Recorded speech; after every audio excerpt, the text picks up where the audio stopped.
नमस्कार शेतकरी बांधवांनो, आम्ही भूमिपुत्र चॅनलमध्ये आपल्या सर्वांचं स्वागत।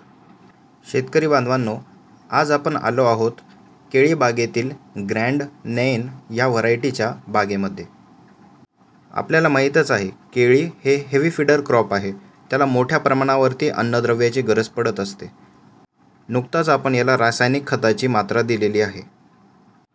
पण मित्रांनो, खत दिल्यावर एक अत्यंत महत्त्वाची गोष्ट म्हणजे केळी बागेमध्ये डिसकरिंग करणे। तर नेमकं डिसकरिंग म्हणजे काय? तर जे हे लहान कोंब मुख्य खोडा व्यतिरिक्त फुटत असतात त्यांना वेळोवेळी कापून काढणे, या फुटव्यांना वाढू न देणे। आपण नेमकं असं का करावं?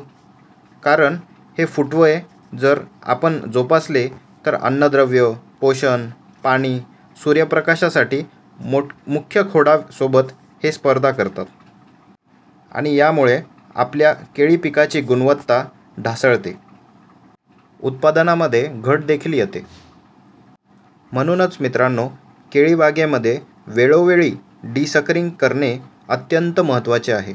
नको गुलामी नको चाकरी, विज्ञानातून पिके भाकरी, नशीब स्वतःचे घडवत नेई, करता शेतकरी, करता शेतकरी, करता शेतकरी।